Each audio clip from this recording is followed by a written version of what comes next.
Hello दोस्तों, नमस्कार। मैं अमित और आप सभी का स्वागत है स्टडी विद अमित चैनल पे। आज की हमारी वीडियो क्लास 10th वालों के लिए, जो कि class 10th NCERT math base पे आधारित है। तो आज की क्लास में हम प्रश्नावली 3.5 का पार्ट 3 देखने वाले हैं। तो पार्ट 3 में हम क्वेश्चन नंबर 3 को सॉल्व करेंगे। तो क्वेश्चन नंबर 3 आपका बहुत ज्यादा इंपॉर्टेंट है। तो आप लोग पहले एक बार क्वेश्चन पर नजर डालिए। क्वेश्चन है कि निम्नलिखित रैखिक समीकरण युग्म को प्रतिस्थापन विधि या फिर वज्र गुणनखंड विधि द्वारा हल कीजिए। यानी हमें दोनों विधि से इस क्वेश्चन को सॉल्व करना है। तो बहुत ही ज्यादा इंपॉर्टेंट क्वेश्चन है। पहले हम प्रतिस्थापन विधि से सॉल्व करेंगे और उसके बाद हम करेंगे वज्र गुणन विधि से इस क्वेश्चन को सॉल्व करेंगे। तो समीकरण हमारे पास पहले से लिखे हुए हैं। समीकरण है 8x प्लस का 5y बराबर 9 और 3x प्लस का 2y बराबर 4। तो सबसे पहले हम प्रतिस्थापन विधि से सॉल्व करेंगे। कौन सी विधि? यहाँ पर लिख देते हैं कि प्रतिस्थापन विधि। प्रतिस्थापन विधि से पहले इसको सॉल्व करेंगे। तो सबसे पहले हमारे पास इसको मान लेते हैं समीकरण नंबर 1 है और इसको मान लेते हैं समीकरण नंबर 2 है। अब देखो, सबसे पहले हम समीकरण 1 से समीकरण 1 को लेंगे और यहाँ से हम क्या करेंगे कि 8x लिखा है, इसको बराबर के उस पार भेजेंगे, यानी इधर बचेगा।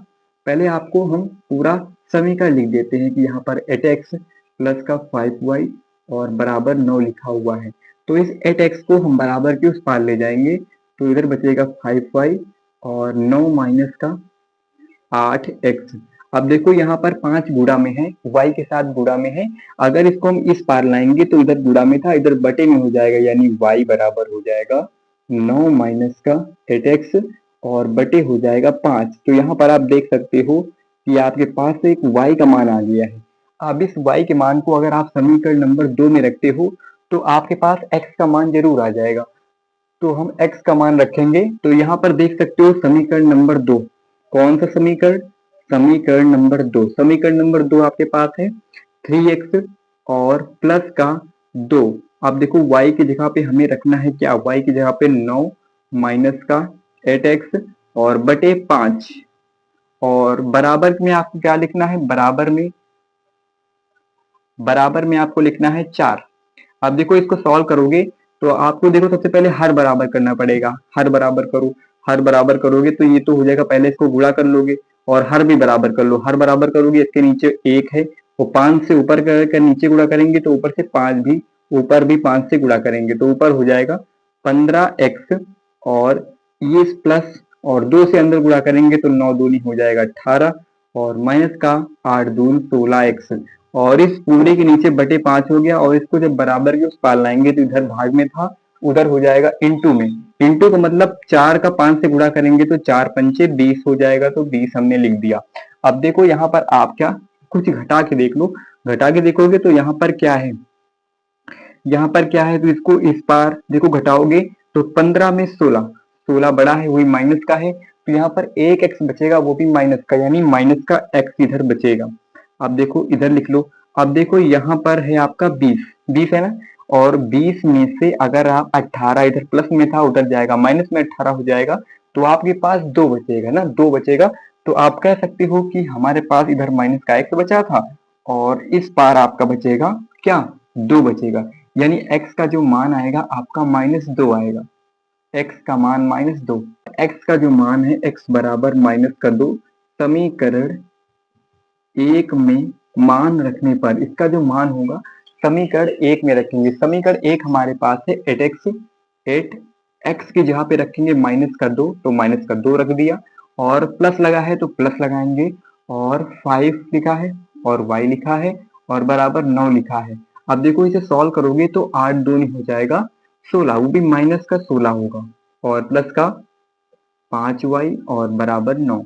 अब देखो, इसको बराबर के उस पार ले जाएंगे तो इधर है माइनस में, उधर जाएगा प्लस में हो जाएगा, तो लिखेंगे 5y और 9 प्लस का 16।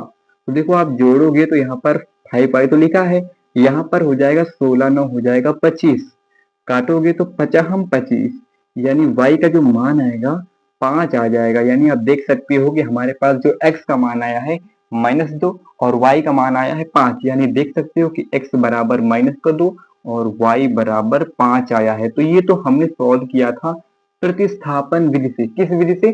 प्रतिस्थापन विधि से इसको इस विधि को नोट कीजिए, क्योंकि इसी क्वेश्चन में हमको अभी वज्र गुणनखंड विधि भी सॉल्व करानी है। तो इसको नोट कीजिए, इसके बाद अगला क्वेश्चन उसको भी सॉल्व कराते हैं। चलिए दोस्तों, अब हम इसको सॉल्व करेंगे वज्र गुणनखंड विधि से, मतलब वज्र गुणन विधि से इसको सॉल्व करेंगे। तो प्रतिस्थापन विधि से हमने सॉल्व करा दिया है। अगर आपको उस वो विधि समझ में आई हो तो वीडियो को लाइक और चैनल को सब्सक्राइब जरूर करें। इसके बाद हमारी जो विधि है वो है वज्र गुणन विधि। तो अब सॉल्व करेंगे किस विधि से? वज्र गुणन विधि से इस क्वेश्चन को सॉल्व करेंगे। तो सबसे पहले वज्र गुणन विधि में हमको क्या निकालना होता है? सबसे पहले जो हमारे पास समीकरण दिए होते हैं, पहले इसको सही ढंग से लिखने का मतलब, सही ढंग से लिखने का मतलब, क्योंकि हमें इसकी तुलना करनी होती है a1x प्लस का b1y प्लस का c1 बराबर 0 से, यानी अचर पद को बराबर के इस पार लाना होता है। तो अचर पद को जब बराबर के इस पार लेकर आएंगे तो 8x जैसा लिखा उसको वैसा लिखा रहने देंगे, प्लस का 5y लिखा है, और इस प्लस के 9 को बराबर के इस पार लाएंगे तो हो जाएगा माइनस का 9 और हो जाएगा बराबर का 0। अब इसको भी इसी प्रकार लिखेंगे, 3x है वैसा लिखा रहने देंगे, और 2y है, और इस 4 को बराबर के इस पार लाएंगे तो माइनस का 4 बराबर 0 हो जाएगा। अब देखो हमें निकालना है समीकरण, इसको मान लेते हैं 1 और इसको मानते हैं समीकरण नंबर 2। समीकरण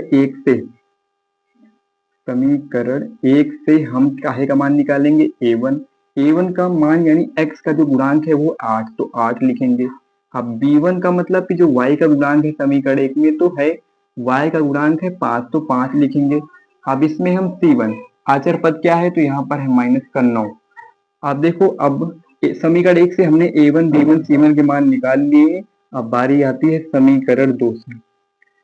समीकरण 2 से हम निकालेंगे a2, पहले a2 का मान निकालेंगे। तो यहाँ पर x का, समीकरण 2 में x का गुणांक क्या है? तो आप कहोगे 3, तो 3 लिखेंगे। अब यहाँ पर आप निकालेंगे p2, यानी y का गुणांक समीकरण 2 में क्या है? तो कहोगे 2 है, तो 2 लिखेंगे। उसके बाद देखो समीकरण 2 में c2 का मान यानी अचर पद क्या है? तो कहोगे माइनस का 4, तो अचर पद माइनस का 4 हो गया।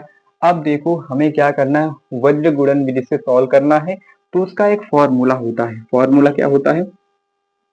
x, y और 1, यानी कि इसका देखो यहां से शुरू करेंगे b1 b2 c1 c2, और यहाँ पर होगा a1 a2, और यहाँ पर b1 b2।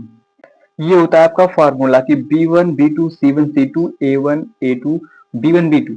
इसका इसके साथ गुणा, और इसका इसके साथ गुणा, और इसका भी इसके साथ गुणा करते हैं, यानी c1 c2 का a1 से और a2 का c1 से, और इसका करते हैं a2 का b1 से और b2 का a1 से गुणा करते हैं। इसी प्रकार इधर लिखते हैं। इधर सबसे पहले लिखेंगे x और y और 1 लिखेंगे। देखो सबसे पहले b1 का मान कितना है? तो b1 का मान है 5, 5 लिखेंगे, और b2 का मान है हमारे पास 2, 2 लिखेंगे, और उसके बाद c1 का मान है माइनस का 9, माइनस का 9 लिखेंगे, और उसके बाद c2 का मान है माइनस का 4, c2 का मान माइनस का 4, तो 4 लिखेंगे। उसके बाद a1 का मान है 8, 8 लिखेंगे, और उसके बाद a2 का मान है 3, 3 लिखेंगे। और फिर बारी आ जाती है b1 b2 की। तो b1 b2, b1 का मान है 5 और b2 का मान है 2। अब देखो इसका गुणा करेंगे इसके साथ, और इसका गुणा इसके साथ, 3 का गुणा 9 के साथ, और 4 का गुणा 8 के साथ, और 2 का गुणा 8 के साथ, और 3 का गुणा 5 के साथ। तो सबसे पहले यहाँ पर लिखेंगे x, और यहाँ पर y, और यहाँ पर 1।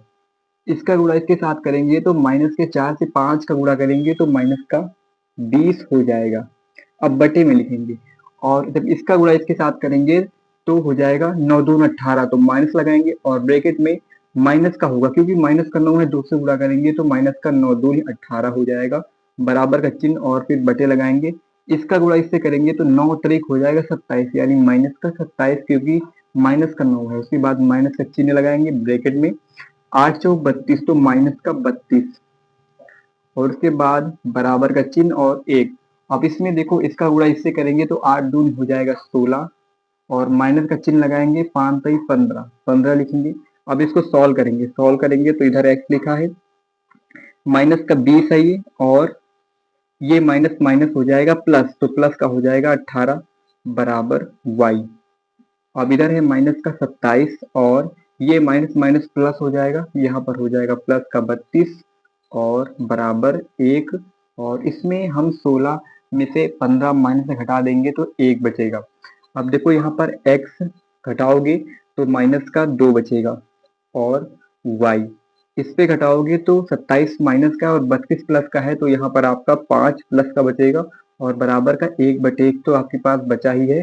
इसके इसकी देखो क्या करोगे, एक बार x बटे माइनस 2 की तुलना 1/1 से करोगे, एक बार y बटे 5 की तुलना 1/1 से करोगे। तो सबसे पहले इसकी करते हैं, x बटे माइनस 2 की तुलना करते हैं 1/1 से, 1/1 से करेंगे तो इसको तिर्यक गुणा करेंगे, यानी कि तिर्यक गुणा करेंगे। तो देखो ये हो जाएगा x, और ये हो जाएगा माइनस का 2, तो देखो x का मान तो माइनस 2 आ गया है। अब y की करते हैं, y की करेंगे तो y बटे 5 है, और बराबर का 1/1 से तुलना करेंगे, तिर्यक गुणा करेंगे तो y बराबर हो जाएगा 5। तो हमने जैसा विस्थापन अब प्रतिस्थापन अभिक्रिया में, मतलब प्रतिस्थापन विधि से सॉल्व किया था, जितना उसमें आंसर आया था उतना ही वज्र गुणन में भी आंसर आया, तो दोनों का आंसर सेम है, और ये जो दोनों हमने कराए थे एक ही क्वेश्चन के अंतर्गत है। तो आप लोग को आई होप समझ में आ गया होगा, तो वीडियो को लाइक, चैनल को सब्सक्राइब करिएगा। मिलते हैं दोस्तों नेक्स्ट वीडियो में।